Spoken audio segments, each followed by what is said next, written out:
أعوذ بالله من الشيطان الرجيم بسم الله الرحمن الرحيم الحمد لله رب العالمين والصلاة والسلام على أشرف الأنبياء والمرسلين وبعد. Nous voici dans la série des falsifications habashiyah au cas numéro 9. Donc aujourd'hui nous allons voir un nouveau cas, à savoir le traité dit de Ibn Asakir, rahimahullah. Ici, vous avez le livre de la Jam'iyya, de l'association Habashiyya, de la PBIF, fait par le Cheikh Samir Al-Qadi, donc leur imam numéro 1 actuellement. Il l'a appelé Murshidul Ha'ir fi Halli Alfaz Risalat Ibn Asakir. Donc, Samir Al-Qadi, il nous dit quoi? Il nous dit, voici l'explication du traité de croyance de Ibn Asakir. Et il nous dit, je l'ai appelé guidance du décontenancé, explication des termes de l'épître de Ibn Asakir. Donc, Samir Al-Qadi, il attribue le traité ainsi que les ahbash de longue date, au savant Ibn Asakir. Rappelez-vous, quand ils avaient déjà, les ahbash, concernant le traité que l'on appelle communément la salahiyya, et qu'ils avaient déjà, parce que vous allez voir tout à l'heure, je vais vous ouvrir le livre que l'on vient de regarder, là celui-ci, je vais vous le montrer.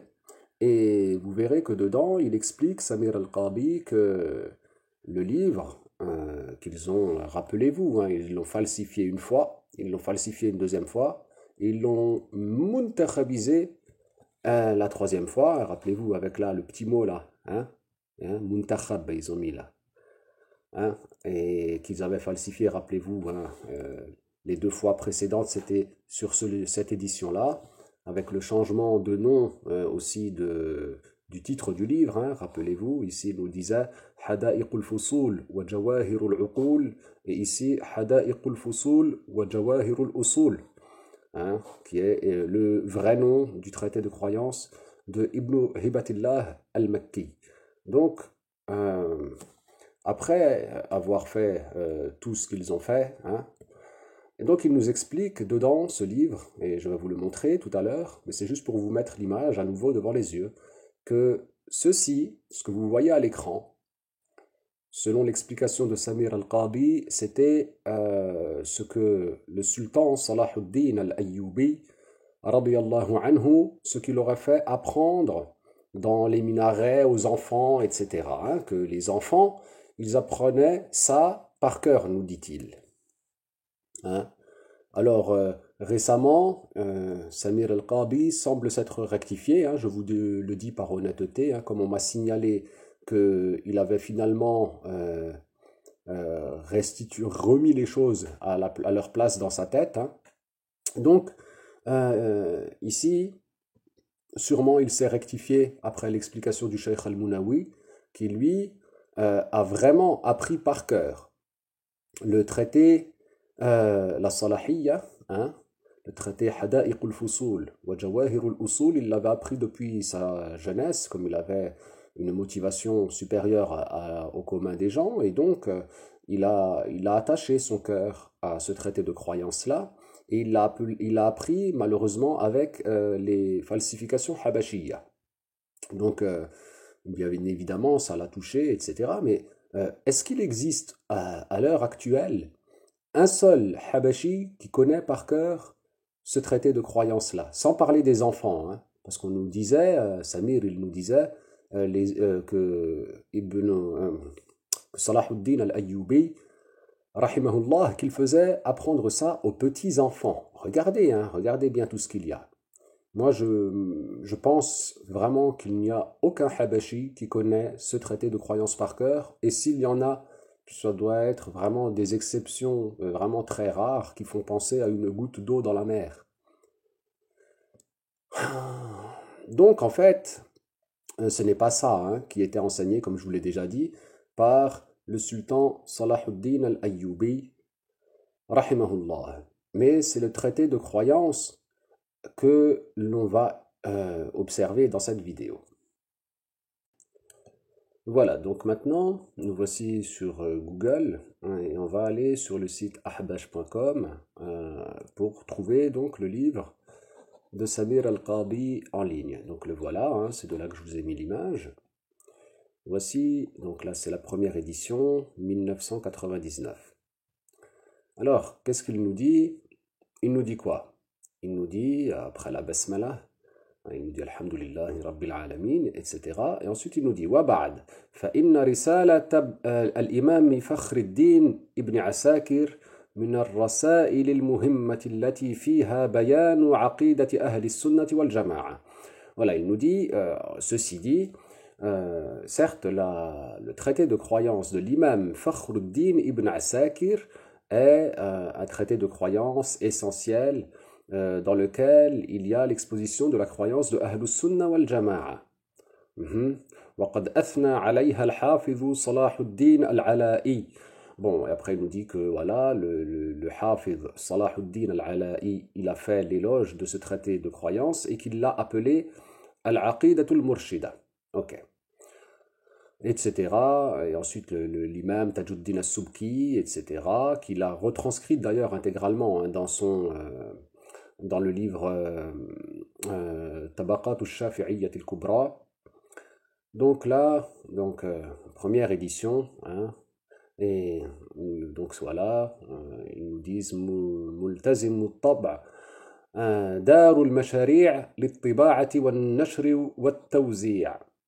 Est-ce que un jour vous allez changer le nom, vous allez mettre دار المشاريع للتحريف والتدليس والتزوير ou comment ça se passe? Bref. Donc il nous dit encore quoi, Samir, dans l'introduction, hein, voilà, introduction de celui qui fait le sharh, à savoir Samir al-Qadi lui-même. Il nous dit quoi? Il nous dit plein de choses. Hein, bon, oui, il fait l'éloge de la croyance du tawhid, et que les salafs, etc. Ok. Que dans ce traité de croyance, il y a l'explication, l'évocation de la croyance de Ahlus Sunnah wal Jama'a de façon abrégée, qu'il explique que voilà, ceux qui prétendent la salafiyya dans ce traité, il y a ce qui les contredit clairement. Et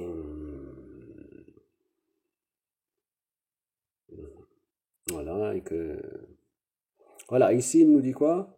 Alors regardez, il nous dit حتى إن العلامة الفقيه المتكلم محمد ابن هبة المكي ألف منظومة في علم التوحيد وأهداها للسلطان الغازي صلاح الدين الأيوبي رحمه الله تعالى فأقبل عليها وأمر بتعليمها حتى للصبيان في المدارس.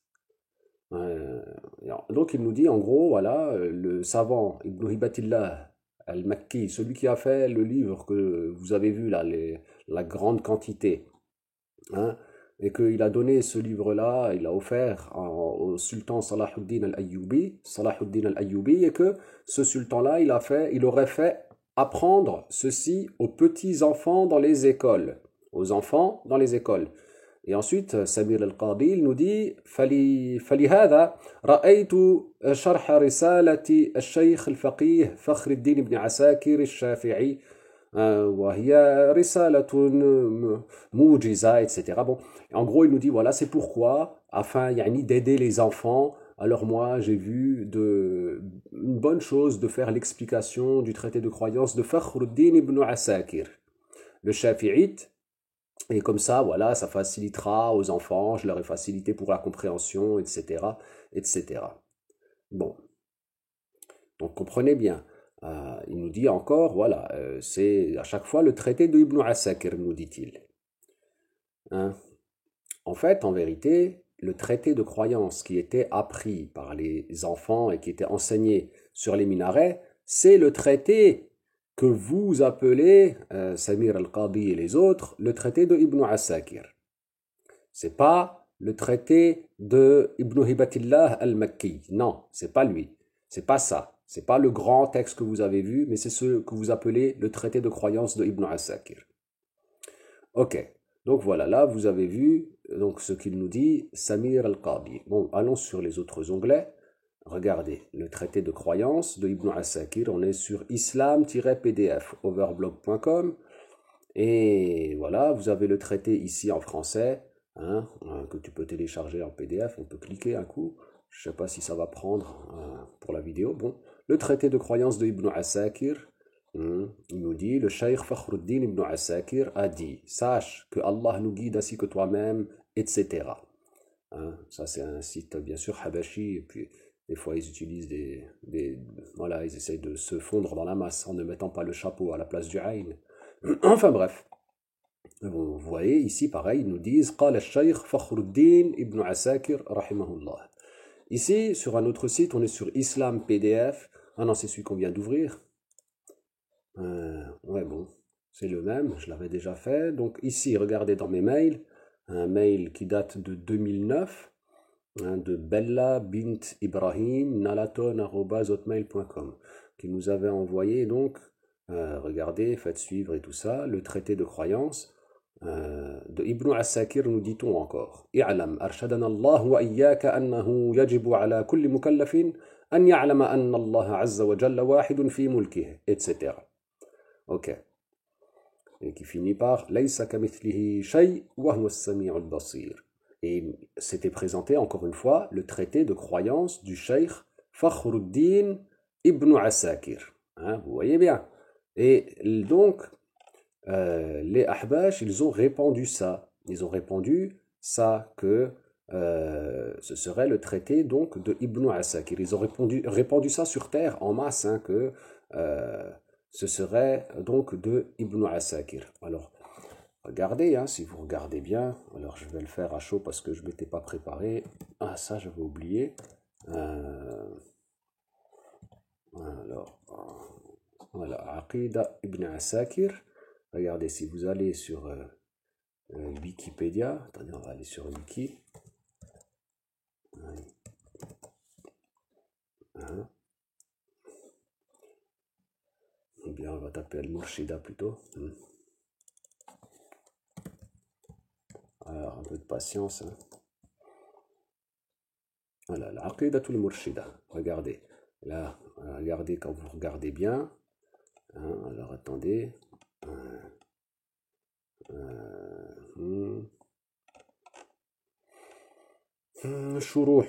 Regardez là, j'augmente, hein, pour la taille, comme ça vous pourrez au moins lire. Mais bon, vous allez sur Wikipédia, pareil. Hein. Les sharh du traité de croyance. Et regardez, ici on a sharh للشيخ سمير القاضي سماه مرشد الحائر في حل ألفاظ رسالة فخر الدين بن عساكر. Donc là, encore une fois, les Ahbash, ils font des explications, d'ailleurs dans le texte aussi, hein, de Wikipédia, hein, vous savez bien, c'est un truc participatif, hein, tout le monde peut mettre. Et donc, en réalité, ce n'est pas l'auteur de ce livre-là, ce n'est pas Ibn Asakir. Et c'est bien là tout le problème. Alors, le truc, en fait, c'est que l'auteur de ce livre-là, il s'appelle Ibn Tumart. L'auteur de ce traité de croyance-là, c'est cette personne-là. Et d'ailleurs, même sur le Wikipédia, quand tu regardes, tu remontes, hein, voilà, Sharhu Murshidati Muhammad ibn Tumart.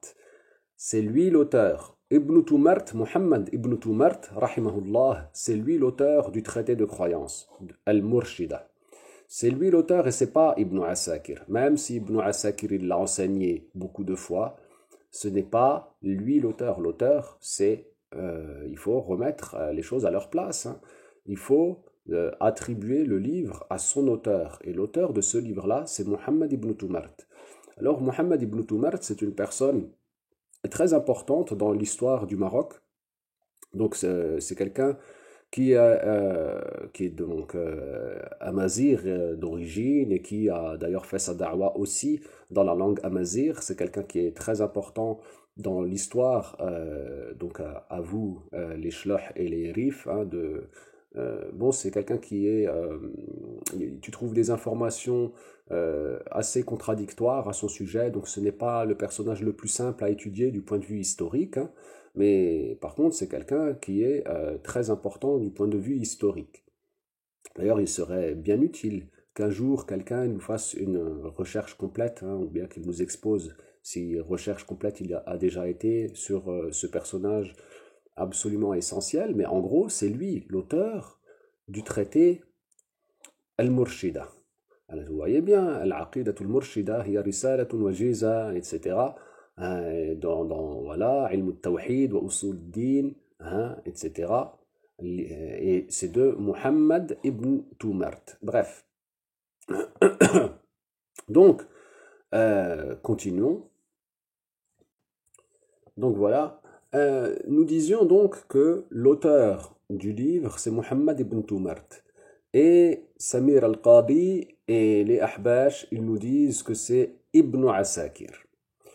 Et est-ce que vous accepteriez, si vous étiez le savant, si vous étiez Ibn Tumart, est-ce que vous accepteriez que votre livre, le traité de croyance, un traité de croyance très très très célèbre chez les savants de Ahlus Sunnah wal Jama'a, un traité aussi essentiel que celui-là, détourner le regard des gens de l'auteur réel, du véritable auteur du livre, pour l'attribuer à quelqu'un d'autre.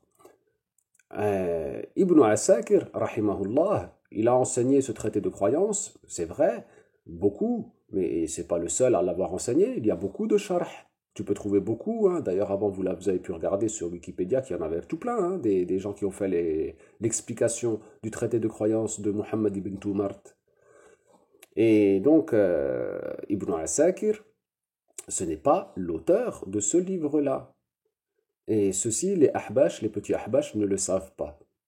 Alors, afin de rendre l'information publique, parce que maintenant Samir al-Qadi, il rétropédale, hein, il revient, il comprend, parce que, alhamdulillah, le Shaykh al-Munawi, il nous a grandement aidé, la Ummah, à notre époque aujourd'hui, où les Ahbash ont répandu en masse l'information que ce serait de Ibn Asakir, à tel point que c'est devenu vraiment de notoriété publique d'appeler ce traité le traité de Ibn Asakir, occultant totalement l'auteur réel du livre. Alors, est-ce que vous accepteriez, donc là le dossier est classé, il y a eu attribution d'un livre à autre que son auteur. Hein, vous avez vu tout à l'heure, hein, il nous l'a envoyé comme ça depuis bien longtemps, depuis très fort longtemps. Donc je ne sais plus c'était qui la personne là dans le mail. Si tu regardes cette vidéo, ben, au moins tu auras appris que ce n'est pas comme tu m'as envoyé. Hein, ce n'est pas le traité de Ibn Asakir comme on le répète à tue-tête depuis des années et des années. Non, c'est le traité de Muhammad ibn Tumart. Et donc, c'est lui l'auteur. C'est lui l'auteur, il faut donc dire que c'est le traité de Muhammad ibn Tumart. Voilà. Donc, appeler les choses par leur nom et attribuer les livres à leurs auteurs. Vous l'avez déjà fait avec le livre du savant At-Tahir Aïd al-Jat. Là, encore maintenant, on étudie que le traité de Ibn Tumart, vous l'avez attribué à Ibn Asakir. Ce traité, il s'appelle Al-Murshida. C'est un nom qui a été donné ultérieurement et son auteur, c'est Ibn Tumart. Ce traité, c'est le traité de Ibn Tumart. C'est comme ça qu'il faut l'appeler. Voilà. Et pas le traité de Ibn Asakir. Parce que Ibn Asakir n'en est pas l'auteur. C'est des notions quand même élémentaires hein, de quoi on est en train de parler. Hein. Attribuer le livre à l'auteur du livre. Il faut vous réexpliquer ces évidences. Donc bien sûr, la plupart des ahbash sont absolument innocents, hein, ils n'en savaient rien du tout. Hein. Et puis les autres, bon ben, je sais pas c'est qui a tout répandu pour que ça devienne comme ça. Sûrement par peur de certaines choses qui sont dites à propos de Ibn Tumart, certains qui te disent que c'est un Mu'tazili, certains te disent que si, certains te disent que ça, mais il n'y a pas de preuve, il n'y a pas... et le fait que les savants sunnites ont pris son traité de croyance, ont enseigné son traité de croyance, atteste que c'était un ash'arite, et un savant sunnite, et dont le traité de croyance est expliqué en long, en large et en travers, et à propos duquel le grand imam Tajuddin as-Subki, rahimahullah, il te dit, il n'y a pas dans ce traité ce qu'un sunnite renie. Yani, si vous, les grands ahbash, vous croyez que vous avez un traité d'un mu'tazilite, et que c'est ça que vous avez en fait, ben écoutez, pourquoi vous enseignez alors un traité de croyance de mu'tazilite? Ouais, mais c'est pas ça, c'est un traité de croyance de sunnite. Et c'est ça l'affaire. Donc il faut arrêter de toujours penser le mal dès que vous avez une info ou ci ou ça sur telle personne, souvent des infos qui ne sont pas vérifiées, hein. Donc il faut arrêter de trembloter à la moindre accusation envers et contre les musulmans. Surtout quand c'est les auteurs d'un traité de croyance phare dans les rangs de Ahlus Sunnah wal Jama'a. Voilà, donc voilà ce que l'on peut dire. Et donc, concernant la falsification et les coups de ciseaux, remettez les choses à leur place maintenant et appelez les choses par leur nom et arrêtez d'attribuer les livres à autre que leur auteur. Et on revient, Inch'Allah, pour la vidéo suivante. Hein. Peut-être mettra-t-on une vidéo de plagiat, cette fois pour changer, hein, dans la série des falsifications habashiyya. Taïb. Je vous dis à bientôt, Inch'Allah. Et Alhamdulillahi awwalan wa akhira.